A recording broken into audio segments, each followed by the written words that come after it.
Hello everyone, medico pharma lectures में आप सभी का स्वागत है। आज का जो टॉपिक है वो है बेरियम सल्फेट रिएजेंट, जो कि एक छोटा सा टॉपिक है पर एग्जाम पॉइंट ऑफ व्यू से बहुत ज़्यादा इम्पोर्टेंट है। ठीक है, इसमें जनरली क्वेश्चंस कुछ इस तरह से आते हैं। ठीक है, जैसे कि what is barium sulphate reagent and right the composition of barium sulphate reagent. ठीक है जी। और इसके अलावा इसमें और तरीके से भी क्वेश्चन आ सकते हैं, जैसे कि why alcohol that is ethyl alcohol is used in barium sulphate reagent. ठीक है, एक और क्वेश्चन आता है जो कि है why a small quantity of potassium sulphate K2SO4 is added in barium sulphate reagent. ठीक है जी। तो चलिए अब हम लोग सबसे पहले देखते हैं composition of barium sulphate reagent. तो बेरियम सल्फेट रिएजेंट जो है वो 3 मिक्सर से बना हुआ एक मिक्सचर सॉल्यूशन है। ठीक है, जिसको बनाने के लिए हमें एक 100 ml का मेजरिंग सिलेंडर लेना पड़ेगा और उसमें 15 ml of 0.05 molar barium chloride BaCl2 को एडअप करना पड़ेगा।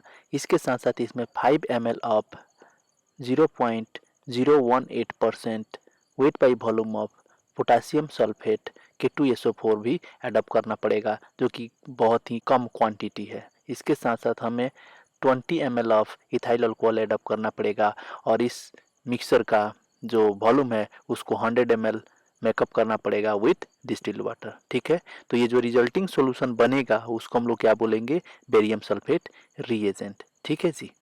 तो इसमें ये जो पोटासियम सल्फेट जो ऐड किए हैं स्मॉल क्वांटिटी, और बेरियम क्लोराइड से रिएक्ट करके बेरियम सल्फेट बनाएगा। ठीक है, और ये जो बेरियम सल्फेट है वो टर्बिडिटी नहीं प्रोड्यूस करेगा। ये जो बेरियम सल्फेट है ये क्या करेगा, saturate the media with barium sulphate. तो ये क्यों सेचुरेट करता है, so that the barium sulphate produced by sample impurity, ठीक है जी, will exceed the solubility and produces turbidity। तो ये जो बेरियम सल्फेट है वो मीडिया को सेचुरेट कर देता है, ताकि जो बेरियम सल्फेट सल्फेट इम्प्यूरिटी से प्रोड्यूस हो वो सोलबिलिटी को एक्सीड कर जाए और टर्बिडिटी प्रोड्यूस कर दे। ठीक है, इसके साथ साथ समटाइम क्या होता है, हमारा जो मीडिया है वो सुपर सेचुरेट हो जाता है बेरियम सल्फेट से, जिसके चलते क्या होगा, यदि सुपर सेचुरेशन हो रहा है तो रीडिंग हमारा अल्टर्ड हो जाता है। तो इसको इनिबिट करने के लिए या प्रोहिबिट करने के लिए हमें इथाइल अल्कोहल को ऐड करते हैं। ठीक है, ये इथाइल अल्कोहल इसको इनिबिट कर देता है। अभी तक हम लोग जितना समझे हैं उसको एक जगह हम लोग समराइज करेंगे और किस तरह से लिखेंगे।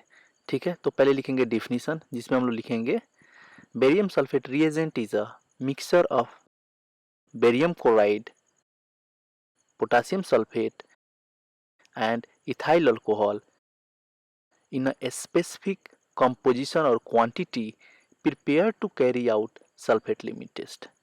ठीक है, तो यही हमने समझा था, उसी को हम लोग को लैंग्वेज दे देना है। ठीक है, अब आ जाइए कंपोजिशन में। तो आपने जो भी डायग्राम में देखा है वही इसका कंपोजिशन है, that is 15 ml of 0.05 molar barium chloride solution. ठीक है, नेक्स्ट है 20 ml of ethyl alcohol, next है 5 ml of 0.018% weight by volume of potassium sulfate solution, and last में make up the volume up to 100 ml by distilled water। ठीक है जी, तो ये हो गया हमारा कंपोजिशन। अब आ जाइए हम लोग रीजनिंग देखेंगे कि हम लोग क्यों ये रिएजेंट्स एड अप करते हैं। ठीक है, तो पहला है हम लोग इथाइल अल्कोहल क्यों एड अप करते हैं, तो इसका रीजनिंग है ethyl alcohol is added to prevent the supersaturation of barium sulphate in media. ठीक है, तो ये हमने डायग्राम में देखा था। अब दूसरा क्वेश्चन है कि potassium sulphate, small quantity of potassium sulphate को हम लोग इसमें क्यों यूज करते हैं। The answer is the small quantity of potassium sulphate is added to make the media saturated with barium sulfate, so that the barium sulfate produced by sulfate impurity will exceed solubility and produces turbidity। बस ये हो गया है उसका answer. ठीक है, इसके साथ साथ अगर आपको और भी डिटेल में जानना है इसके बारे में या सल्फेट लिमिट टेस्ट के बारे में, तो हमारे चैनल में जाइए और वहाँ पे वीडियो देखिए सल्फेट लिमिट टेस्ट। ठीक है, उसमें हमने एक डिटेल्ड लेक्चर बना के अपलोड कर दिया है। So thank you very much for watching us. और हमारे चैनल को सब्सक्राइब कीजिए अगर अभी तक आपने सब्सक्राइब नहीं किया है तो। और अगर आपका कोई भी सुझाव है वो कमेंट के रूप में दीजिए ताकि हम लोग फर्दर इम्प्रूवमेंट करें। Thank you very much.